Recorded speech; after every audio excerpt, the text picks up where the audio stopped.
love my HBCU. And boy, I love it, love it. I love it, love it. I love my HBCU. And man, I hope my team they won one. I hope my team they won one. Yeah, man. I hope my team they won one. I hope my team they won one. I tune into the HBCU Sports Lab to see if my team won or lost. If they lost, I'm quiet as a mouse. But if they won, keep tab. I'ma do the dab, yeah. Dr. Cavil, he know what he be talking about. Mike and Charles, they know what they be talking about. They compress the analytic data with the hip hop. If you know them like I know them, they gon' tell you if your team, if they won or lost, and who the ball. So listen to Professor, yes sir, and pay attention, cause he gon' teach a lesson. This is Dr. Cavil with Inside the HBCU Sports Lab with Mike Washington, Charles Bishop. Well, Mike Washington is out on assignment. I'm here in Philadelphia looking for him, so y'all let me know if y'all see him. We'll see if we can get it straight here. Make sure I get my look here on television, right? Streaming platform. With that being said, as we get into it, we have another good show that we were breaking down. You see that we didn't have a Indy report yesterday, so we found a way to sneak Dave back in here to make sure he gets his time allotment appropriately. So we appreciate him joining us. And then we got Wilton Jackson II, making sure that he does what he needs to do. We only have Charles Bishop for a segment because he's a big timer now. He has other duties. Our checks do not weigh as big as his. So let me get it appropriately so we get into it. Welcome to episode 744 of Inside the HBCU Sports Lab radio show and podcast, the show that's covering the sporting HBCU dash for all things HBCU sports for institutions large and small. From the NEIA to the NCAA, we share insights on the HBCU information, on HBCU sports culture, HBCU athletic aesthetics to facilitate the story of HBCU athletic programs in the business of HBCU sports. Quite simply, we just call it HBCU sports pedagogy. With that being said, I'm your host, Dr. Kenyatta Cavil, along with my co-host, Charles Bishop, as I said, Wilton Jackson II, as well as David Rhodes.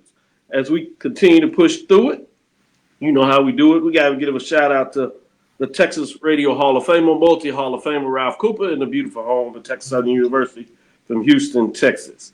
Give me a moment of privilege. We have this big text chain where we have a lot of alphas that are connected. Everybody in the text chain for HBCU across SWAC, across Houston, Tillerson, and all in between in terms of that. And we just chop it on world issues, folks that we connected and still in the family and stuff like that.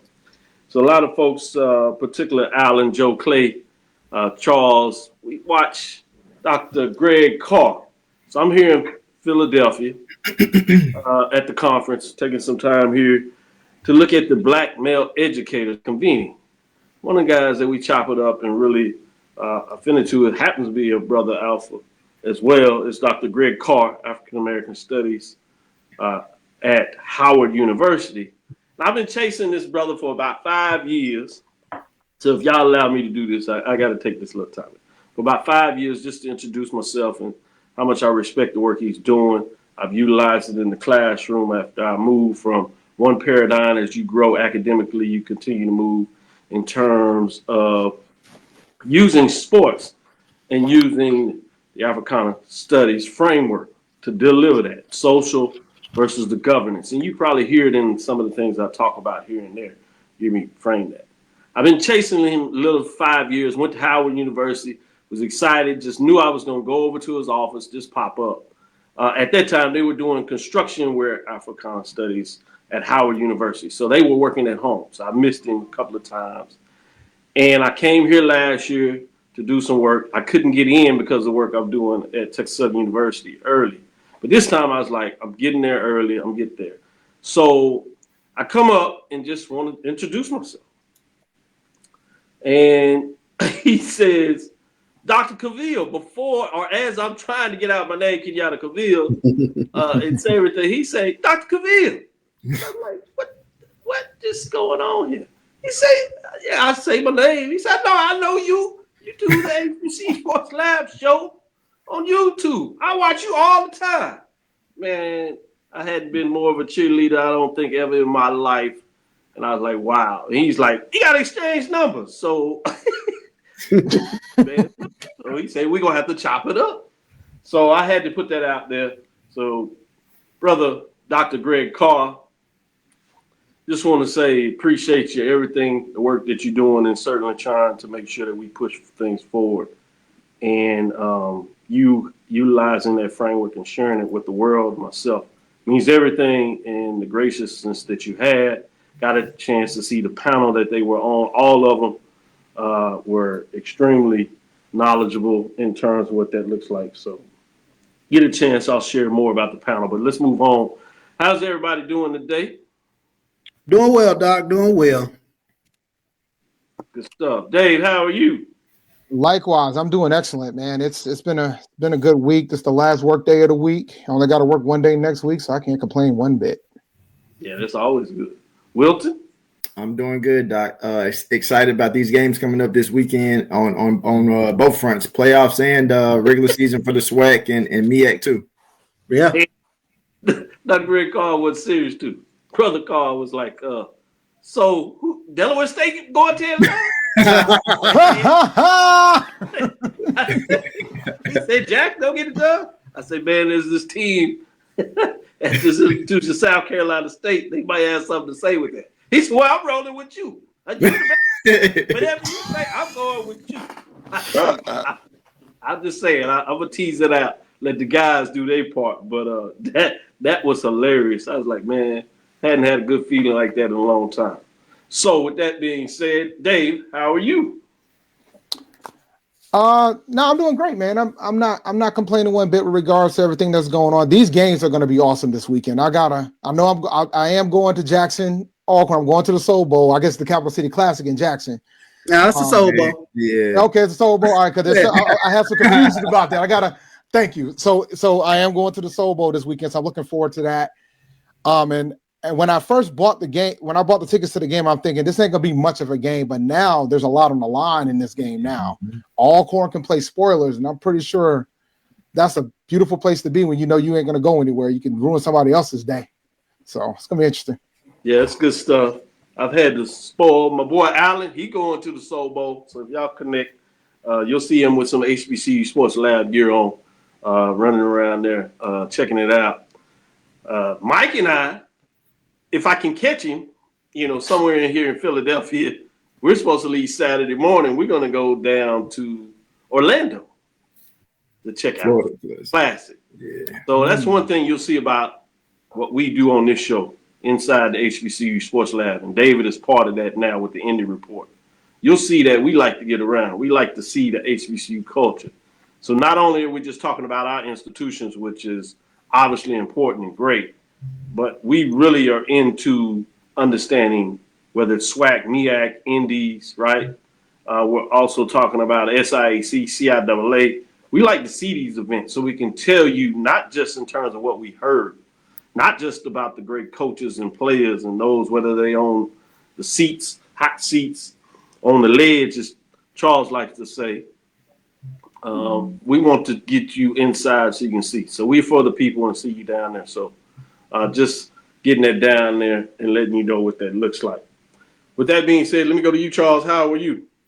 Doing well, Doc. Doing well. Getting ready to call this Texas Southern women's basketball game here in a few. So here at the HPNE, so things are starting to crank up around the corner. I'm here in the classroom area here of the HPNE, but you can hear the speakers cranking up now. So, hey, we're gonna let you do your news of the day. And that'll probably take us to our first break. We'll come back over and modify it and bring back Dave and Wilton to make sure that they get a chance to do their news of the day. But we'll let you get the first one out. Let us know your thoughts in terms of where we are with the news of the day.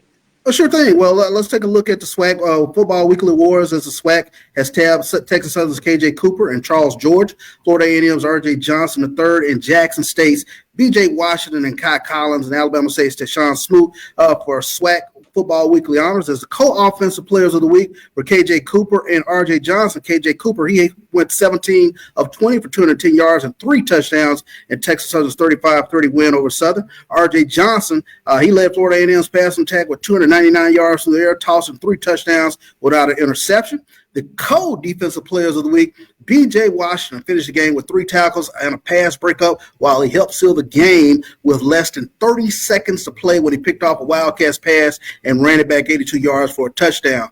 Charles George from Texas Southern, he tallied 8 tackles with a forced fumble and tackle for a loss, pass breakup, and a key fumble recovery in the fourth quarter to help Texas Southern defeat Southern 35-30. The specialist of the week was Kai Collins from Jackson State. He punted 4 times with 3 of those landing inside the 20-yard line. He averaged 37.5 yards per punt with a long of 41 on the day to earn SWAC Specialist of the Week. And the newcomer of the week, Tayshawn Smoot, he improved to 2-0 as star for Alabama State as he contributed 220 yards in Alabama State's 41-3 win over Mississippi Valley. Smoot went 14 of 22 for 190 yards and a touchdown. Also rushed 3 times for 30 yards. And Dr. Cavil, those are your SWAC Players of the Week. Shout out to the SWAC Players of the Week getting it done. Great job. We're going to take our first break, come back on the other side, let Charles do what he has to do. We're going to come back and chop it up some more with Dave and Wilton and make sure you get your HBCU Sports Lab of the Week, the second edition, as we're back in class. With that, we'll be right back after this first break, come back on the other side and jump right back into it with a little more news. And we'll start giving you some games of the week. See what these gentlemen think about some of these key matchups on the major division level. We'll be right back after this first break. This is the Dean of the College of HBCU Sports, Kenyatta Cavil of Dr. Cavil's Inside the HBCU Sports Lab with Mike Washington and Charles Bishop. Come mix it up in the lab where the course lecture is in session every Tuesday from 6 o'clock p.m. Central Standard Time on Facebook Live, YouTube Spreaker, or the BCSN app. As we discuss all things about the HBCU sports culture, including exploring the week that was in the sporting HBCU diaspora, as well as the upcoming week of HBCU sports. With me, the Dean, the College of HBCU Sports, on Dr. Cavil's Inside the HBCU Sports Lab with Mike Washington and Charles Bishop. Course lecture dismissed.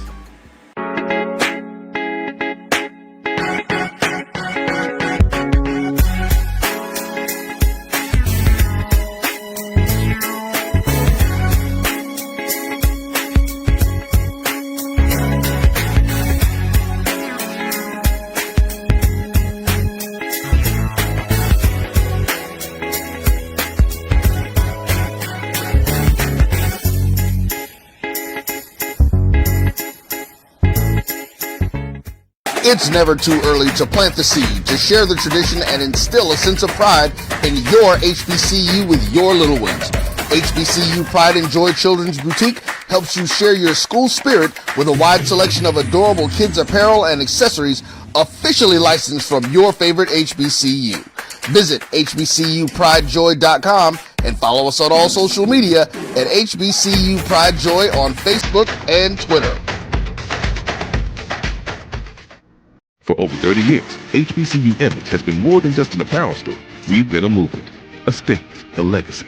We celebrate the pride, the purpose, and the culture that make historically black colleges and universities legendary.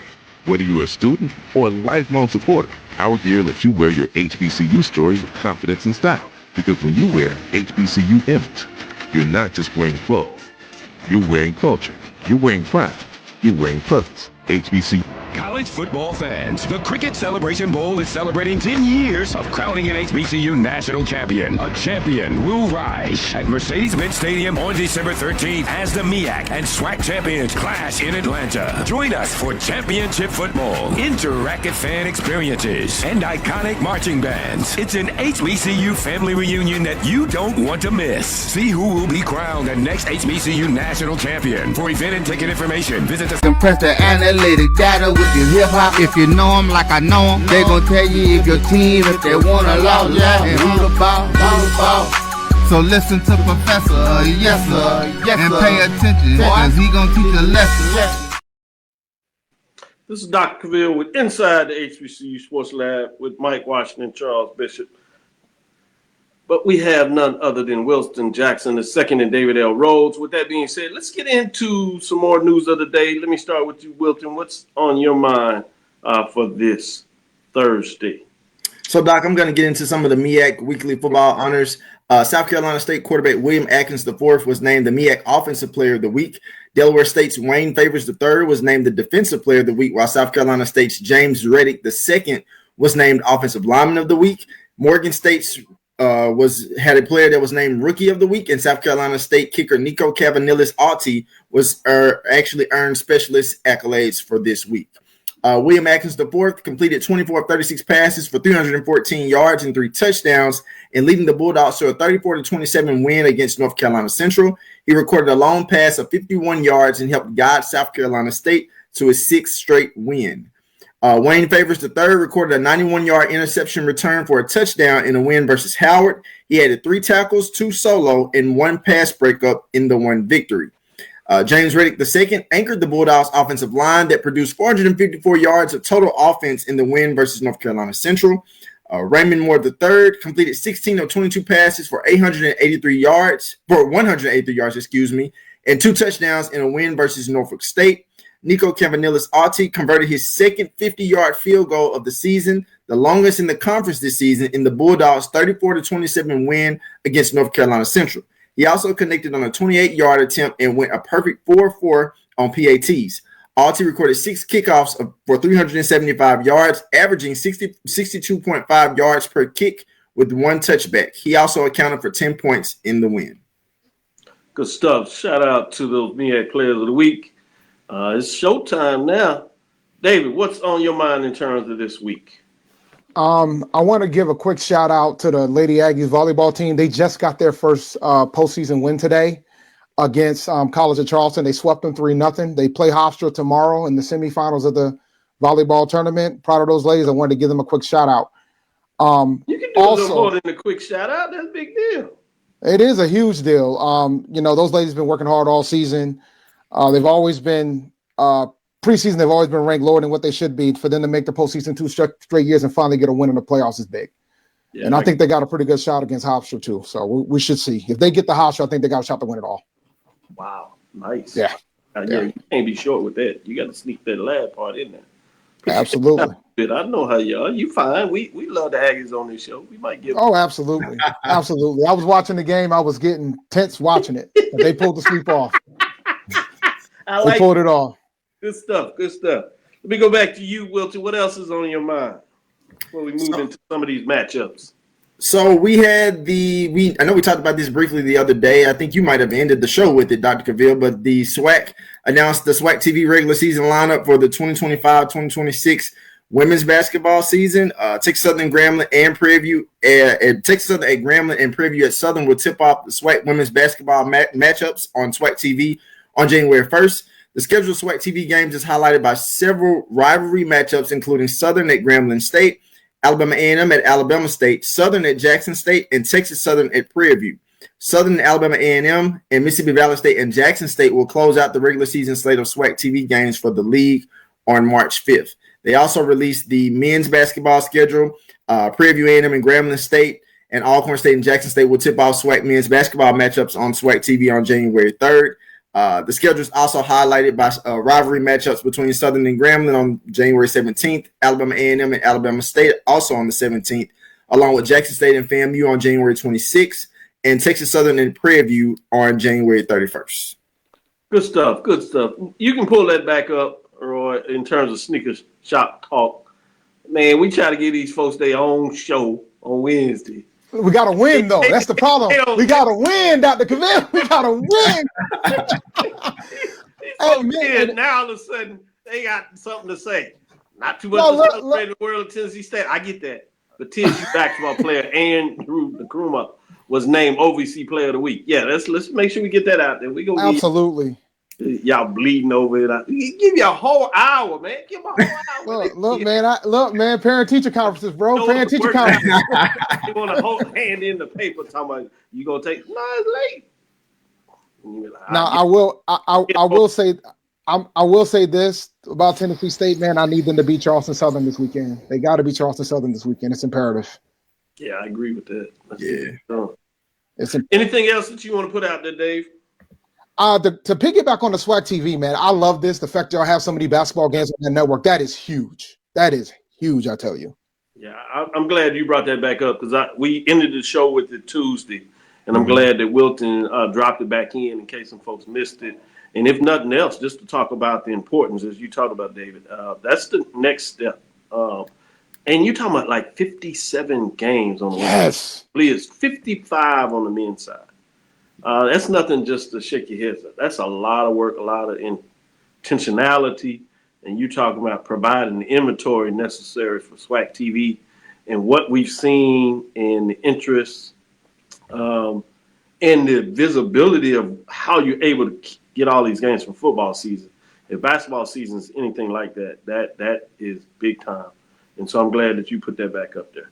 Let's take our next break. We'll come back officially. Go ahead, Dave. You want to add to that? Yeah, just a quick addition to that. Like, I think the big thing for me is, now that the ladies got their own day, you're going to have multiple days to watch sports. Yeah. Now you don't have to worry about it. You can't say you ain't got no excuse. Yeah. You can just go ahead and turn it in. Tune in. As somebody that had that with A&T with Flo and win women's and men's basketball, that's big. I got 4 days to watch ball. Now it even makes more sense. And I kind of talked about that as trying to get in multiple windows for television. Viewing of how you spread this out. Now you literally got 3 days of the week where you get to catch SWAC basketball. Women has a showcase all by themselves. The men have a showcase all by themselves. But then you still hold on to the culture in terms of what we've had in the past, which having Saturdays where you have the back-to-back. So it's a win-win in a lot of directions what's taking place. So for those that are not just football heads, which certainly understand how that drives a lot of the passion, but folks that are into it, HBCU sports specific for the SWAC, and more so in terms of basketball, men's and women's. Yeah, you're absolutely right. I'm glad you pointed that out, both you and Wilton. That being said, let's take our next break. We'll come back on the side. We'll get back into some football business and talk about some of these key matchups to see what these gentlemen think in terms of what to keep your eye on this week in HBCU sports on the gridiron. We'll be right back after this next break. You're looking for the latest information on Southern University sports, the Southwestern Athletic Conference, and HBCU athletics. There's only one place to go. Tune in to the Carlos Brown Show, exclusively on the Black College Sports Network. Planning an event? From weddings to corporate functions, CMJ Events LLC brings over 15 years of experience to make your vision a reality. Based in Metro Atlanta and serving statewide, even internationally, we provide versatile event planning and authentic catering cuisines tailored to your needs. Whether it's pre-game meals for student athletes, fundraisers, weddings, corporate functions, CMJ Events LLC is your one-stop solution for exceptional service and unforgettable food. Our diverse culinary heritage means we cater to all cultural tastes, dietary needs, and food restrictions, making every meal uniquely yours. Let's make your next event unforgettable. Visit us on all social media at CMJ Events LLC or email us at cmjeventsllc@gmail.com. Also give us a call at 404-664-3882 so that we can start planning now. College football fans, a champion will rise in Atlanta on December 13th. MEAC champion, SWAC champion, the 10th Cricket Celebration Bowl, crowning an HBCU national champion. For event and ticket information, visit thecelebrationbowl.com. Since 2002, Empowerment Resources, Inc., a nonprofit organization, has empowered more than 1,500 youth and adults in Duval and surrounding counties. Through its programs, Journey into Womanhood, Girls Mentoring, Life Skills for Teens, and parenting education coaching. To get involved with programs, volunteer, or donate, visit www.empowermentresourcesinc.org. Follow us on social media, facebook.com/empowerment.resources and instagram.com/empowermentJAX.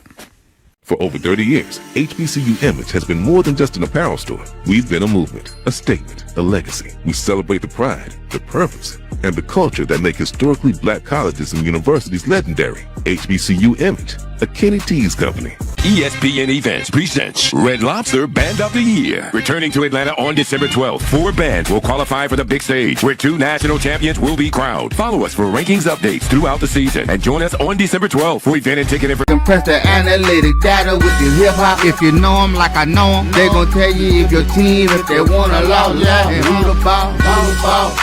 So listen to Professor, yes sir, and pay attention, cause he gon' teach a lesson.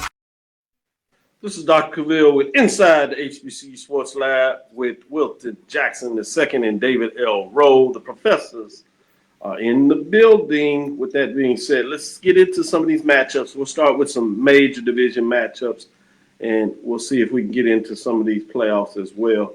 Big deal. Let's get into this first matchup. Arkansas Pine-Bluff Golden Lions 3-7, 2-5 at the number 1 Alabama State Hornets 8-2, 6-1.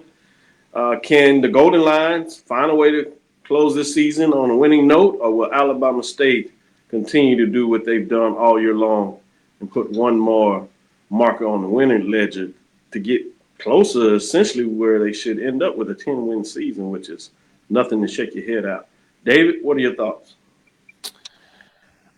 I would like to believe that UAPB can make this interesting, but I just don't see a way that they can.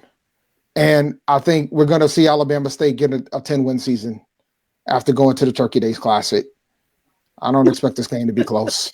Getting in here telling no, they can't. Wilton, you in agreement?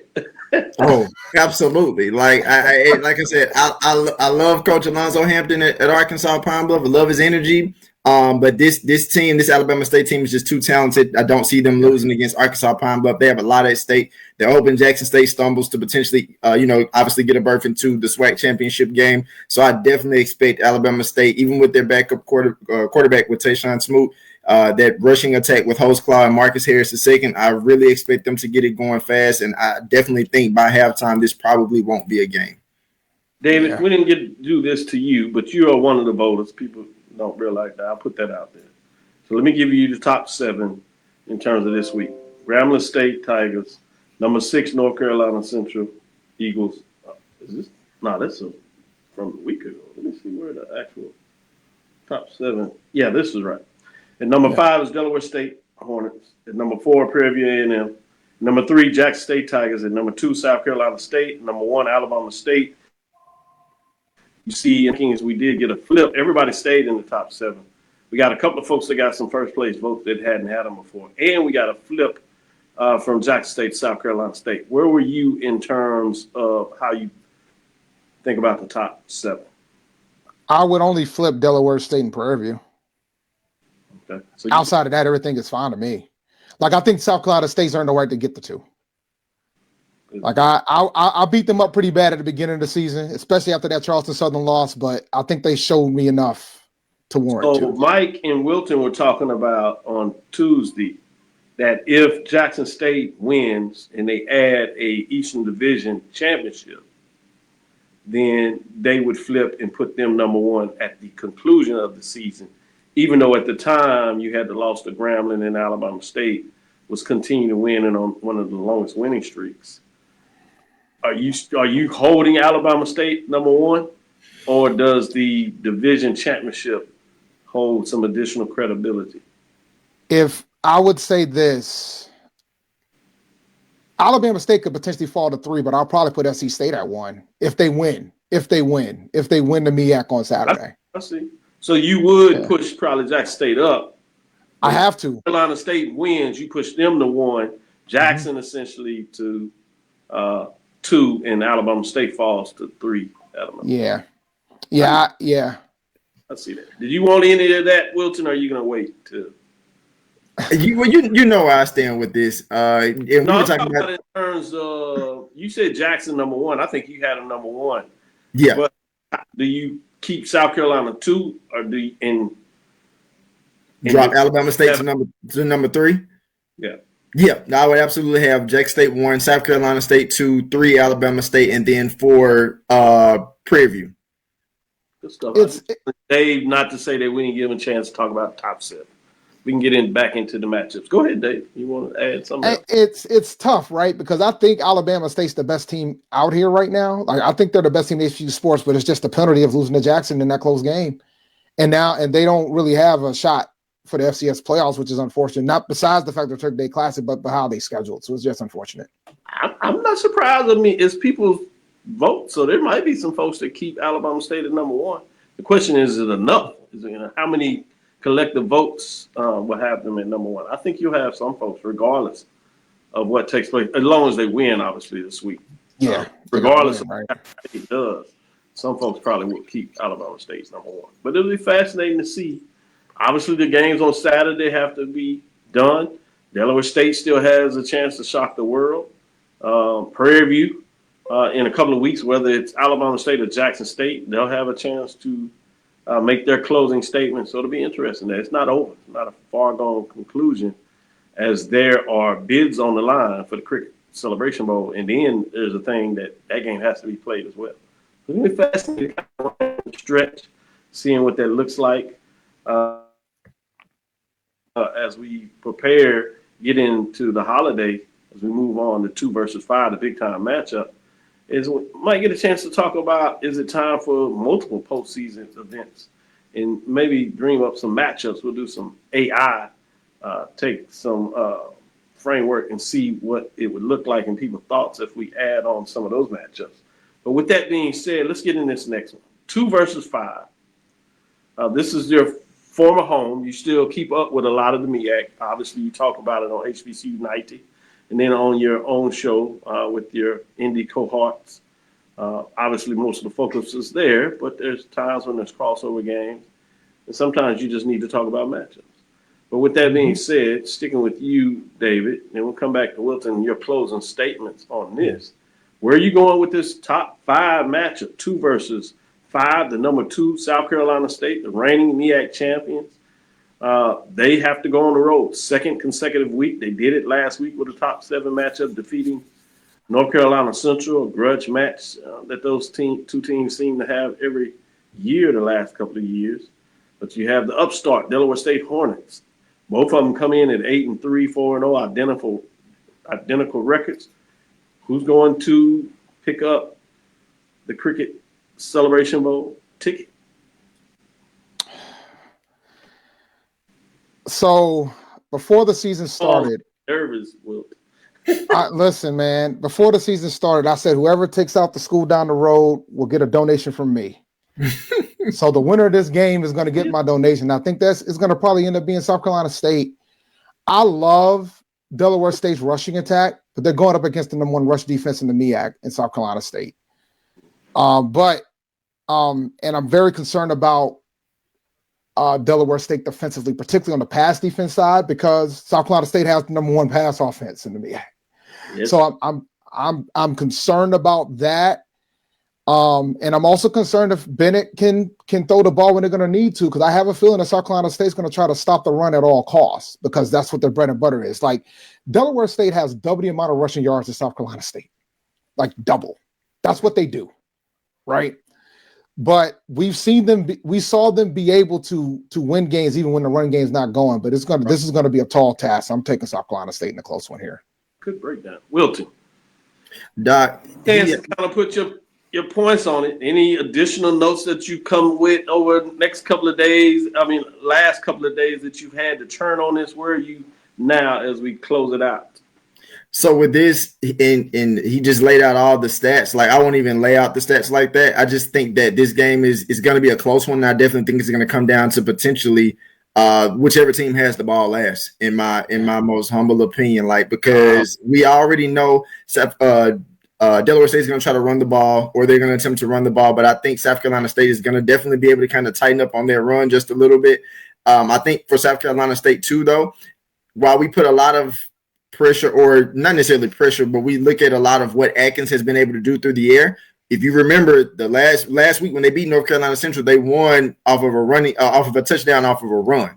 So I think with South Carolina State being able to, they can kind of continue to establish that running game to help Atkins. I think this is a no-brainer that South Carolina State is going to win this game. Again, I think it's going to be close, but I think that, this is a Delaware State team that hasn't been in this position before in quite some time. Last time they won a MEAC championship was 2007. Last winning season they had was 2012. So I think that this is a good place where they've gotten to this year. And I've said this before, that this is a Delaware State team that's not going to take anybody. It's not going to catch anybody by surprise next season. I just think that they don't necessarily get over the hump to win the MEAC this year, but I think it's definitely a good experience moving into next year. Yeah, something about being there. I do agree with you. Yeah, that 1-0 quarterback, Billy Atkins, 300-plus yards against Central. That was a statement. I got to see that live. Boy, did he show up big time for that matchup. Can he do it again this week on the road? This was why he came to South Carolina State, for this opportunity. It should be fascinating to watch. Yeah, let's move on. Open, man. Exactly. Let's move on to this number 3 matchup, rivalry game. Dave actually is there. Will be there, I should say, in Jackson for this matchup. Number 3 hosting number 10, as Alcorn State has got up to 5-6, 4-3. Can they get to 500 and ruin everything for Jackson? You talk about a story for the ages, or will they fall to Jackson State, that is the team of the decade, talking about continuing their dominance of the SWAC in so many different ways. It'll be fascinating to see with the second coach that's looking to do back-to-back. And TC was able to add a Celebration Bowl to it, third one in 4 years. Fascinating when you think about this. It'll be a fourth one in 5 years, boy. You talking about a big-time decade. Wilton, I'll let you start it off. As you're in Jackson, what's the tone down there? This is a game, obviously, Jackson State needs, but outside of the X's and O's, everybody in the state of Mississippi knows what this game means. Soul Bowl, for those that knew what it was before the Soul Bowl, Capital City Classic, that's what I grew up on. But more so than anything, this is the final straw that Jackson State needs in terms of getting to the SWAC championship. When we talked to Coach Taylor this week, he really didn't say he had to say much to his players because they know what's at stake. Another appearance in the SWAC championship game coming up, and so they want to get back. They want to get back to that moment, and obviously ultimately get to a Celebration Bowl. But I think more so than anything, the biggest thing that Jackson State has to do is not hurt themselves. I think even in the wins that they've had this season, they still had those penalties, and I think that as long as they continue to obviously run the ball, second best rushing attack in the FCS behind Delaware State. You're seeing Jared Lockhart really kind of come into his own, the freshman quarterback that, obviously has stepped in for Jacoby and Morgan. And really we've seen the defense and especially the secondary kind of come on strong. And I think the secondary will be needed again, especially with an emerging quarterback from Alcorn and Jalen Tober, who's really been able to kind of spin it over the last couple of weeks. So as long as Jackson State's defense shows up the way that it needs to, and they're able to run the ball, and Jared Lockhart is able to essentially manage the game and take chances when his number is called, I think Jackson State wins this game for sure. David, final thoughts. You talking about black, y'all. I'm so black, y'all, when you talk about the Soul Bowl. Well, that lets you know everything about this game. I like Tolbert. I remember when he was at Howard, and he just wasn't. And like, if you talk to Erica Lee, she didn't like the fact that he didn't get that opportunity at Howard. So it's happy to see him playing out of his mind right now. So it's going to be fascinating to see how this game's going to go. I know Jackson State's going to be ready. Jackson State understands it's a rivalry game, and they're going to have to be, because I don't think Alcorn's going to lay down for this one, man. This is going to be a good one. I'm looking forward to this one. And I'm glad that this ended up being a much better game than I thought it was going to be when I bought the tickets, because Alcorn's come a long way. Yeah, they really are. They're playing some good football. Shout out to coach down there and the players that, resuscitated a season that was going in the wrong direction. But, yeah, a lot of work goes into this. Surprised that people think Jackson State's going to win this easily, even when they. I don't think it's going to be easily. Exactly. Yeah, it won't be easy. No. All that talent they had, even during the prime eras, they came in there and Alcorn State played with them, both home and away. It went down to the stretch. I wouldn't imagine and see this anyway. It's just something about rivalry games, particularly this one. It tends to live up to it. Let's take our next break, come back on the other side. We'll quickly get through a couple of games as we continue to move through it and see what's next. We'll be right back after this next break.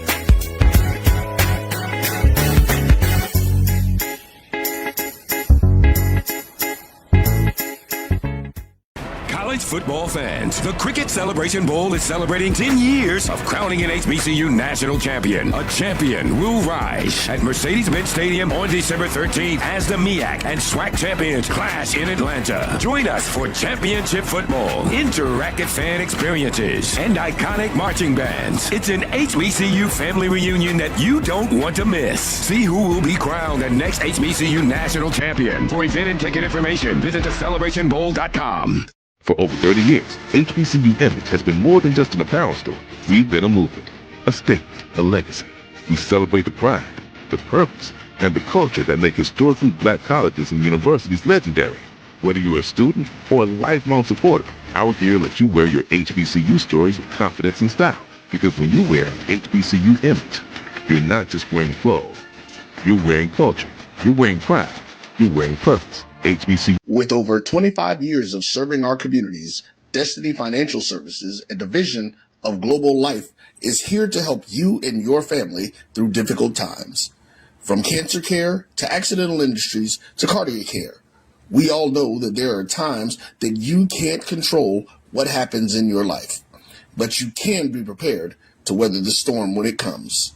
Call DFS at 877-300-8269 or visit the website at www.globelifeinsurance.com. That is 877-300-8269, or again, the website at www.globelifeinsurance.com. ESPN Events presents Red Lobster Band of the Year, a title reserved for elite HBCU marching bands. A season-long competition that culminates in Atlanta on Friday, December 12th. Drum majors, percussion, drill, auxiliaries, musicality. All aspects will be examined by the toughest judges in the world of college bands. 4 will qualify for the big stage, where national champions will be crowned. Follow us on social media for rankings updates throughout the season. And join us in Atlanta on December 12th for event and ticket information. Compress the analytic data with your hip hop. If you know them like I know them, they gon' tell you if your team, if they wanna law, and who the ball. So listen to Professor, yes sir, and pay attention, cause he gon' teach a lesson. This is Dr. Cavil with Inside the HBCU Sports Lab. We have Professor Rhodes, Professor Jackson II. With that being said, let's get back into it. Let's go into number 4. Number 4, you have Prairie View A&M hosting Mississippi Valley State Delta Devils. There's a couple of times where Delta Devils has hurt the feelings of Prairie View closing out the season.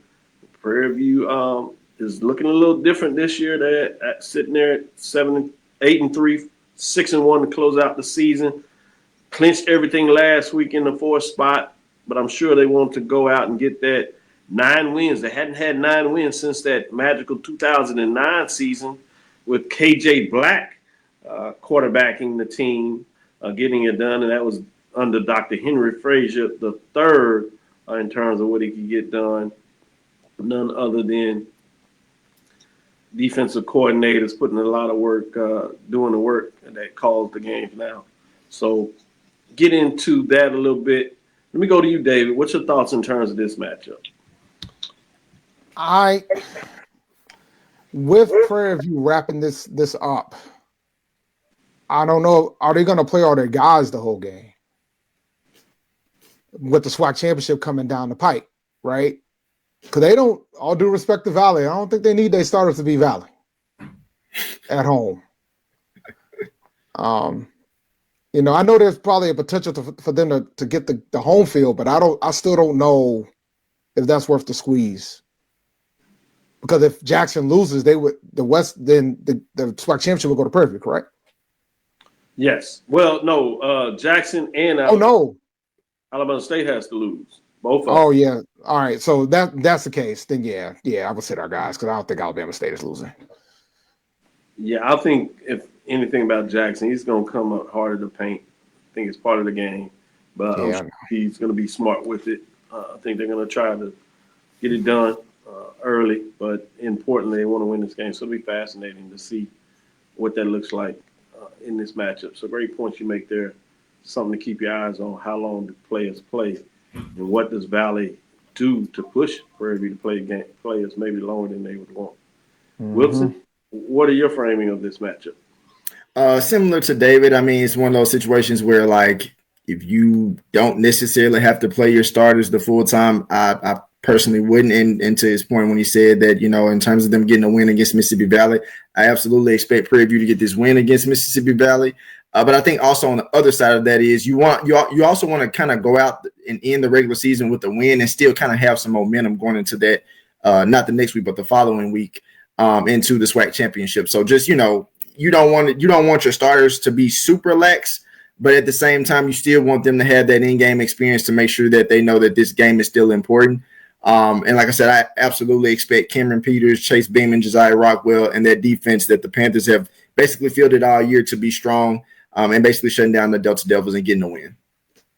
Good stuff. Let's move on to next matchup. We already talked about number 5, the Delaware State playing that South Carolina State team. So we're moving on to number 6, North Carolina Central Eagles, 7-4, 2-2 after a tough home loss.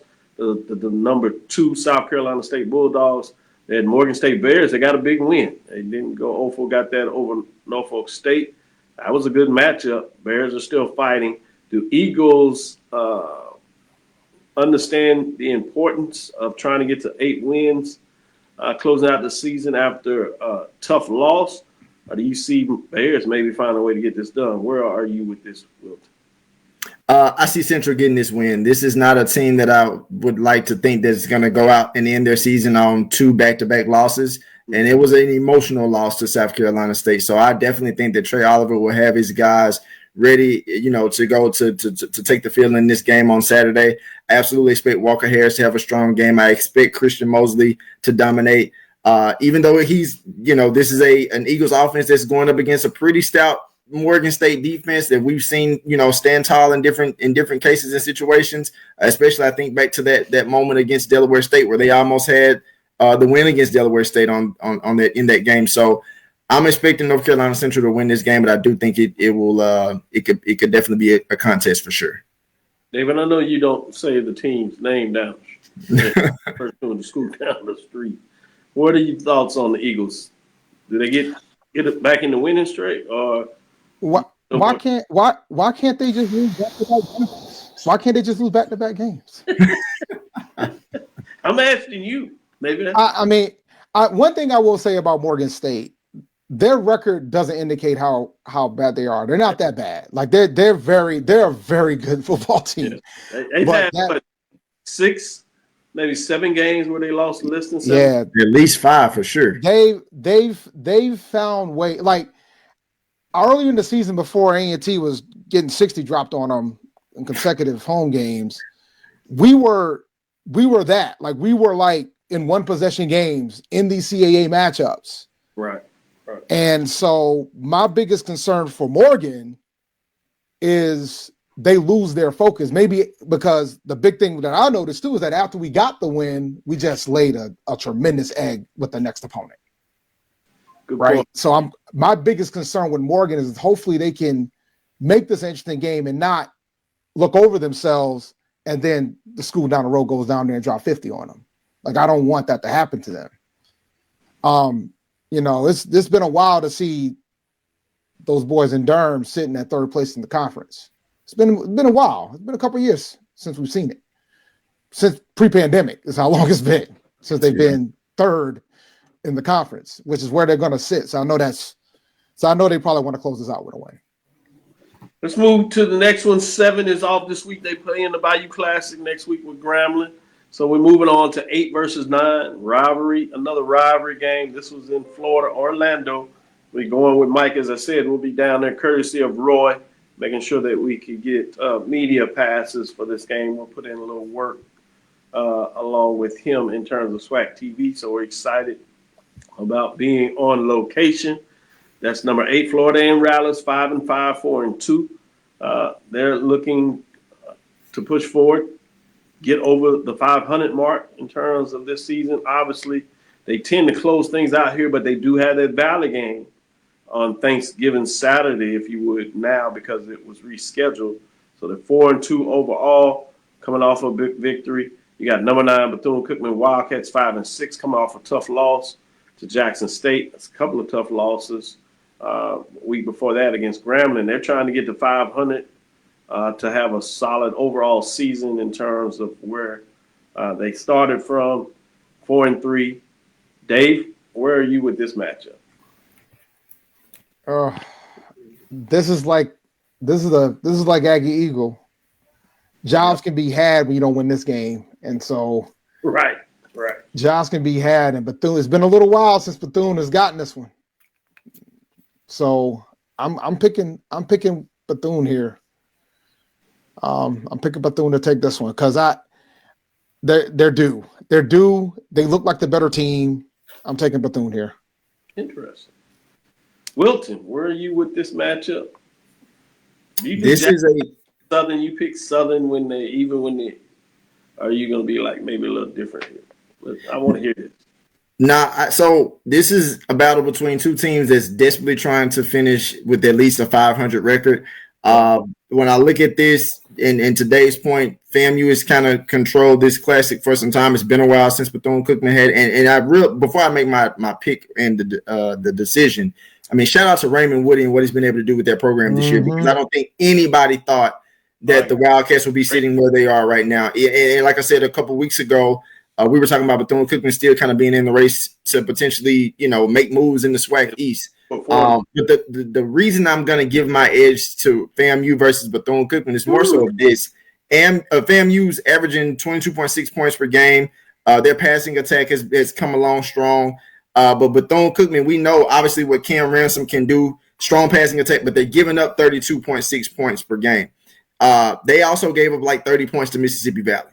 So considering that, I think even although this is a neutral site game, I'm going to give the edge to FAMU. I think that this could be the win to Dave's point, not trying to put it out there too much, but this could be that win that saves a certain coach's job. Not saying he's going to get fired, but I think that he at one point in time was definitely on the hot seat. And just based off the play that we were seeing from FAMU, but I think if he gets a win here in the Florida Classic and then takes care of business against Mississippi Valley after that, things could be strong, and it would be a good way for FAMU to end the season. So I got FAMU taking this one. Yeah, 7-5, 6-2 mark. After everything he went back, you talking about sitting at third spot, back in the top, beating your rival, keeping that streak going. That's a good point when you talk about when you put it all together. I do want to give privilege and talk about the Wildcats and talk about First Take. Yeah, great job, well done. Oh, yeah. They have probably one of the best fight songs out there. For sure. Everybody has to acknowledge that. Maybe not the FAMU. Roy. No, they acknowledge it too. They just don't want to accept the acknowledgement. They just don't want to. They're not going to talk about it, but they know that fight song goes hard. I used to hate it. I used to hate it as an Aggie because you hear it constantly, because that was when they were good. Yeah, shout out. Valley will beat FAMU, so Cozy better win. Valley been getting FAMU in a couple sports now. Let's keep it a beam. Keep it a beam. That's real. That's true. And they do end their season sometimes on a win. Prairie folks know that, but I don't know about this. Anyway, let's go to the next one. We'll break this down. Just acknowledge that Texas Southern has a chance to go 6-6. Bulldogs have been fighting, even though they're down to third, fourth string quarterbacks. Long road trip. Texas Southern has done this before when he got in this place and had a chance to close out strong. Couldn't get it done. Struggled a little bit, but had a big win against Southern to get to 5-6, 4-3. Found a way to get it done. It'll be interesting to see what that looks like coming out of here. And then you have Norfolk State with their last chance to get them a conference win. The Spartans travel to D.C. They're playing Audi for that last game. They're 1-10, 0-4. Howard Bison are 4-3 and 1-3. As the Spartans are looking to see, can they get Vic a conference win, FCS Division I win as well. So it'll be interesting to kind of see what that looks like. Let's take our last break. We'll come back. Before we go on break, I want to say one quick thing about this game. To the Howard athletic director, please get Howard more home games. They only had 2 this year. Their first one was homecoming. Please. I understand rivalry games are going to be already field, but please let those fan bases get more home games. Good call. I can't argue against it. Certainly understand the rationale, but got to find a way to mix it up. Still play some at the Audi, do what you need to do in terms of those big matchups. We got to find a way to get a couple of more games at home, scheduling-wise, particularly even if it's nothing else during those non-conference games. You can find a way to get some of those at home. With that being said, let's take our last break. Come back on the other side, talk a little bit in terms of these playoff matchups at the mid-major level, and then we'll call it a show. We'll be right back after this last break. Greetings, Panthers. My name is Roland Austin, and I'm one of the directors at the 1876 Athletic Foundation. The 1876 Athletic Foundation was formed to promote the success of all 343 student athletes. Our overall goal is to fund scholarships for all of our student athletes. We ask that you help us in achieving this goal by donating to the 1876 Athletic Foundation via the QR code below or 1876.foundation. Your generous donation will help us continue to assist the needs of all of our Panther athletes. Thanks, and go Panthers. For over 30 years, HBCU Image has been more than just an apparel store. We've been a movement, a statement, a legacy. We celebrate the pride, the purpose, and the culture that make historically black colleges and universities legendary. Whether you're a student or a lifelong supporter, our gear lets you wear your HBCU story with confidence and style. Because when you wear HBCU Image, you're not just wearing clothes. You're wearing culture. You're wearing pride. You're wearing purpose. HBCU Image. A Kenny T's company. ESPN Events presents Red Lobster Band of the Year, a title reserved for elite HBCU marching bands. A season-long competition that culminates in Atlanta on Friday, December 12th. Drum majors, percussion, drill, auxiliaries, musicality. All aspects will be examined by the toughest judges in the world of college bands. 4 will qualify for the big stage, where national champions will be crowned. Follow us on social media for rankings updates throughout the season. And join us in Atlanta on December 12th for event and ticket information. Visit Band of the Year. Compress the analytic data with your hip hop. If you know them like I know them, they gon' tell you if your team, if they want a lot, and who the ball. So listen to Professor, yes sir, and pay attention, cause he gon' teach a lesson. This is Dr. Cavil with Inside the HBCU Sports Lab. I'm going to list all these games and then allow you to pick out 2 of them that has the most of your interest, and you can go to a third one if you would like. But just tell me why it has your interest and what do you think about it in terms of the matchups. The first one, we'll talk about our number 1 ranked team in the mid-major rankings, which is Albany State. They're also number 1 in their region in terms of the playoff seeding. They have Valdosta State Blazers.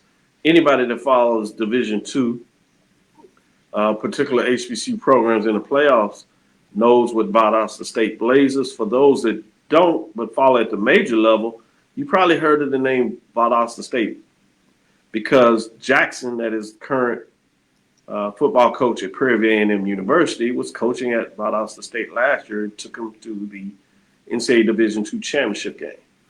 The Blazers come in at 6-4, 3-0. For those that are not familiar, yes, that is correct. You pick on maybe the MEAC in terms of having 6 conference members. Well, the Gulf South Conference only has 4 conference members right now.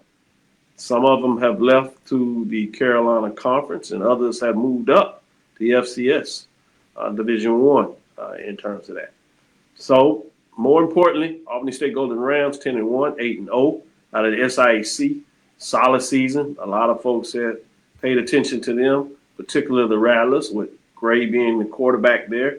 They did a lot of work, playoffs included, in terms of on the field when he was a Rattler, and he took his Golden Rams to Tallahassee. Played really well for a half, but not get it done. That's where one of the losses is actually to a FCS program. With that being said, another matchup is number 4 Benedict Tigers, 9-2, 7-1. People have followed Benedict Tigers for a while, particularly when Chennis Berry was coaching that team and took Benedict out of nowhere. Undefeated seasons, 2 of them there when he got things rolling for the Tigers. They fell off last year, but they're back in the business playing for an SIAC championship game, tied with the second best record in the conference, which includes Kentucky State, which we'll talk maybe a little bit also in terms of them being in the playoffs. Number 4 in our overall rankings, but they play a number 4 ranked team in that bracket, which is the Wingate Bulldogs. Both teams come in at 9-2. The Tigers are 7-1 after their conference play with the Bulldogs coming in with a conference record of 7-2 out of the SAC. Next matchup is a Mountain East team, Frostburg State Bobcats, which takes us with a CIAA team, which the Johnson C. Smith Golden Bulls can't give them enough accolades. Coach Flowers over there, what he's able to do, 10-1, which included a CIAA championship, 6-1, getting a little payback against Virginia Union Panthers when most people didn't think it. We have them ranked number 2 overall in our rankings in terms of what that looks like. So you have them playing at home. They're number 2 in that bracket in terms of the playoff seeding. But you have a Frostburg team coming out of the Mountain East. The Bobcats are 9-2, 7-1. We'll face off the Golden Bulls 10-1, 6-1. It'll be interesting to see, can they add a playoff to the historical season they have that we hadn't seen in those parts in some of it in our lifetime. With that being said, we move into the next matchup, which is the 4th of 5 matchups since we have 5 HBCUs in the playoffs this year at the Division II level. This one features California. That's California out of Pennsylvania. Vulcans come in at 8-3, 3-3. They're at Virginia Union Panthers that have a nice playoff run and actually lost to that Valdosta State team that also beat Miles in terms of their run that they had, where you see coaching changes, make playoffs run. Oftentimes at the HBCU level, it's enough to give you a chance to see you at the FCS level. We'll see if that happens to any of these coaches, but a little more work to do in the playoffs. They come in, Virginia Unions are ranked 3 overall, but they're also 3 in the playoff seedings. Interesting how our rankings corresponded with some rankings in the seeding so far. The Panthers closed out the season with a tough loss in the CIAA championship, but still earned the playoff bid. They're 9-2 after going undefeated in the regular season. Last one we have on the ledger is Kentucky State Thoroughbreds having a season that no one expected, including what many thought should have been a win over Grambling State. But that's past history. They got a big win as you had the SIAC with the Carolina Conference matchup. Shout out to Dr. Holloman. A lot of people believe that was the thing that got them in. The record is actually 9-2, 7-1, as I said, tied in second place with Benedict. They did not have a head-to-head, but tiebreakers pushed Benedict into the matchup against Albany State. They got there when Kentucky State Thoroughbreds last week. They face off a number 3 playoff seeded team, Newberry Wolves, out of the SAC, 9-1, 8-1.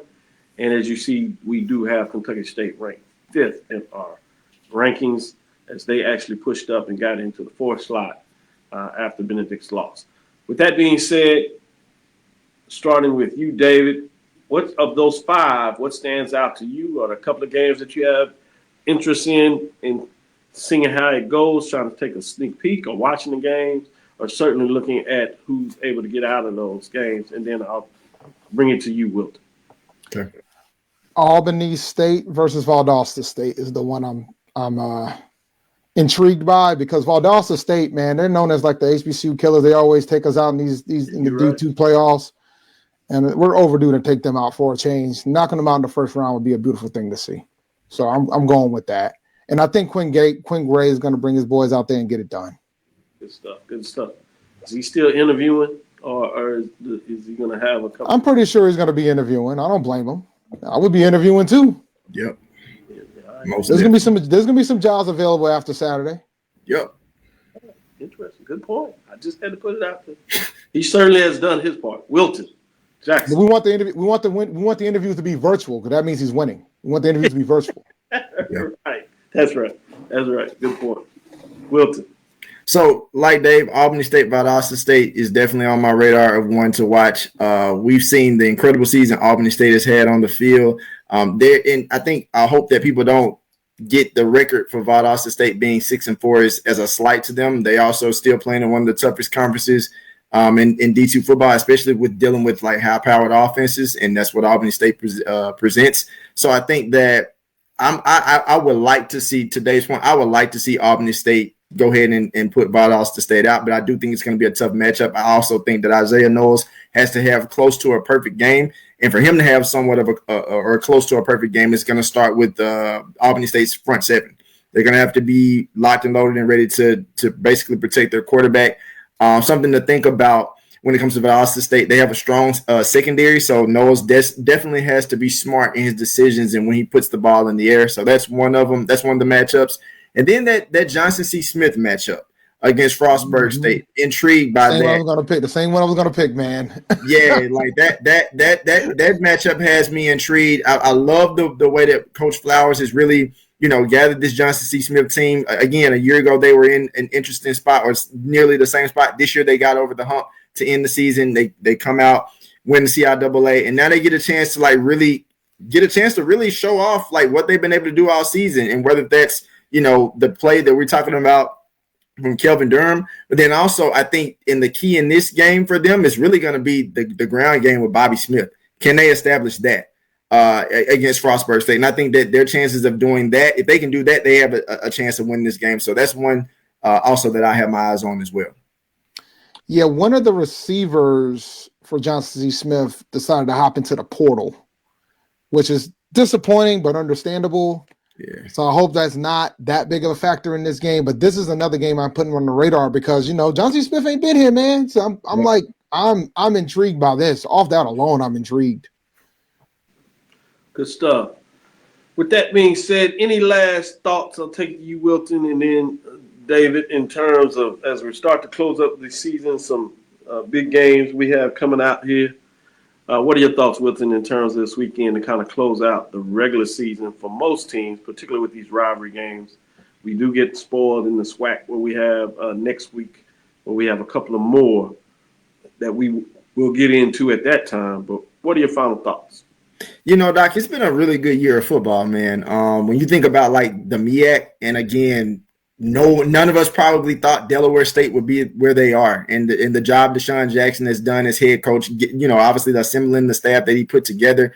But I don't think anybody saw at MEAC Media Day that we would be sitting here on November 20th saying, hey, Delaware State's going to be in contention for winning a MEAC title. I know personally I didn't have that on my bingo card, but to see them be at this point, getting ready to face a South Carolina State team led by Chennis Berry as the head coach, I'm really excited to see, and we'll know the champion after that game. Either way it goes, I'm excited to see what both of those teams could potentially look like in a Celebration Bowl standpoint. I think from the SWAC, it's really intriguing this year. We got a chance to see, even before the season started, Tremaine Jackson, he came in saying that he wanted his team to compete in a SWAC championship. And so he's there. He's done half of the job. He has to, of course, still win the SWAC championship to potentially play in the Celebration Bowl. And I think that having talked to Coach Taylor at Jackson State, he wants to go down as one of the legendary coaches to ever come through, not just Jackson State, but HBCUs, period. So he's on a case to do that. Should Jackson State take care of Alcorn and get to the SWAC championship and potentially beat Prairie View to, get to the Celebration Bowl again, 2 times of something that Coach Prime couldn't do when he was at Jackson State. So I just really think that we're going to get a lot of great football this weekend. And even in the playoffs, I'm hoping that at least maybe 1 or 2 of the HBCUs that are competing in the Division II playoffs will get wins this weekend. Before I go to you, David, for your final thoughts and kind of wrap it up too, Wilton, to your points there, TC Taylor, that's people Jackson see Jackson State as a blue blood program, right? Yeah. And you think about legendary coaches, particularly legendary coach, how they had back-to-back championship. Yes, they have. And he's about to line up with some of the legendary coaches in terms of what that looks like. And obviously those coaches didn't have the benefit of playing in a official championship bowl game. So right. That is another legend. And yeah, you're right. You're talking about right there embarking on history. And more importantly, what that puts him with the current group of great coaches that you alluded to. Some really good coaches, a couple of them checking off the boxes with their own championship. It's fascinating when you find a way maybe to get a leg up and start looking at where Broadway, those coaches up with 2 championships. Sam Washington. And Yep, that's another one I was thinking And about. in terms of what he was able to do, 2 championships. Obviously, most A&T folks look at that before, but that was 2 coaches.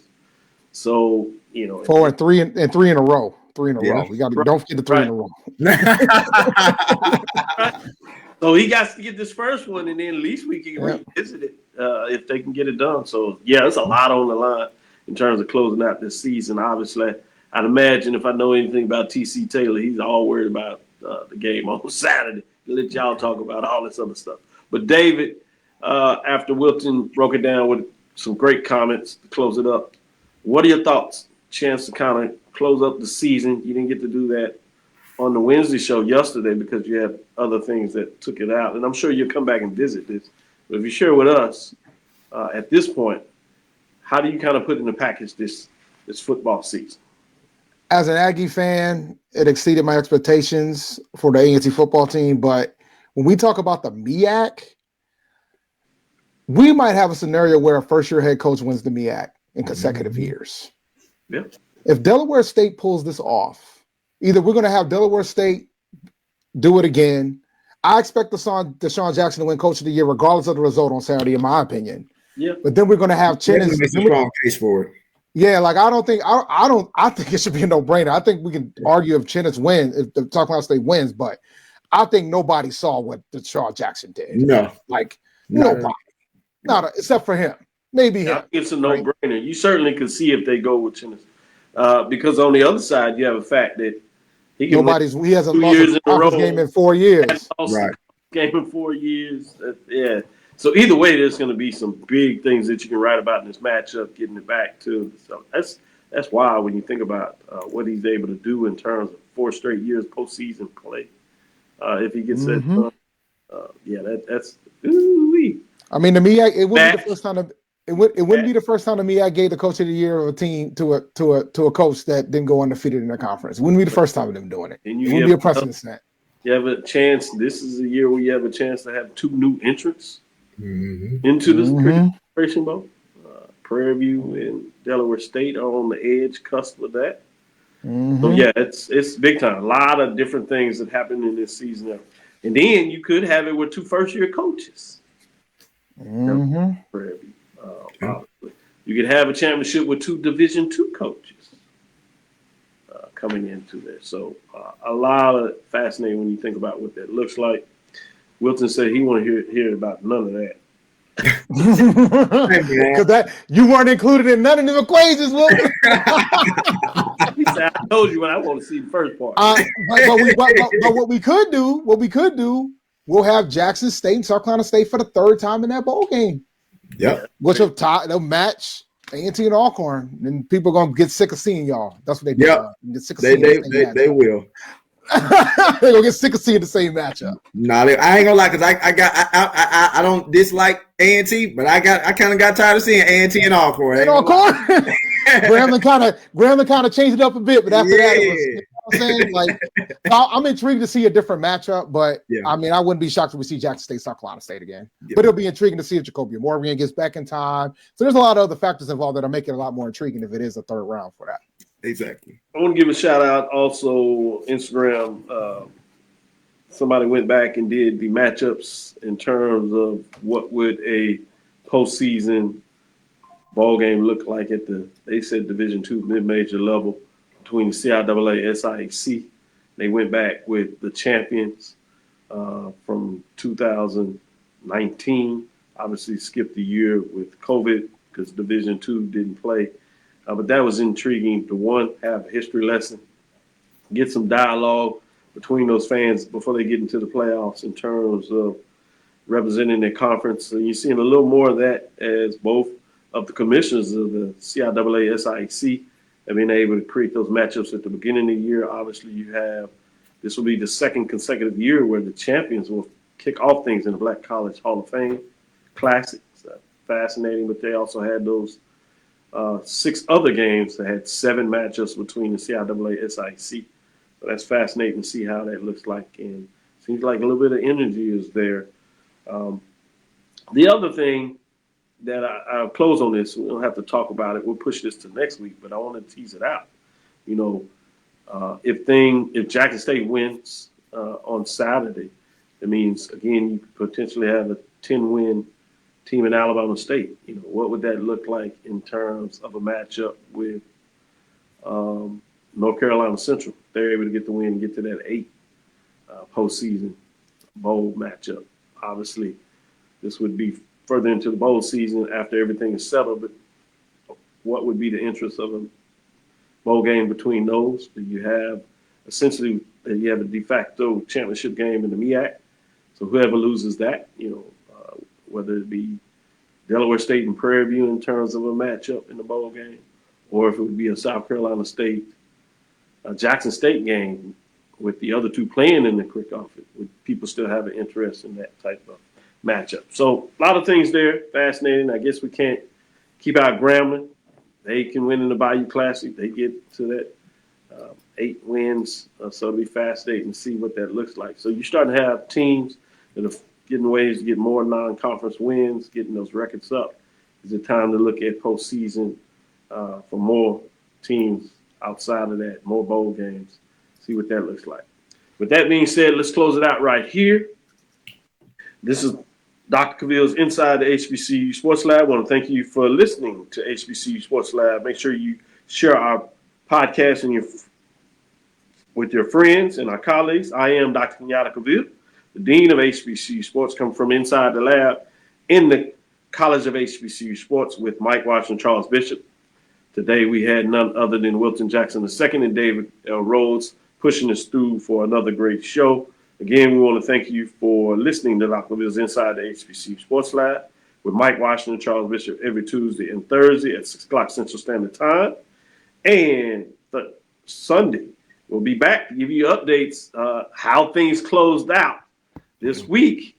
There's bids on the line. We'll see what it looks like in terms of that. There's championships trophies on the line. It'll be fascinating to talk about it Saturday morning. We'll be here. Hope you're here with us at 9 a.m. Central Standard Time. We look forward to next week as we discuss the latest news in the lab. Follow me, Dr. Kenyatta Cavil.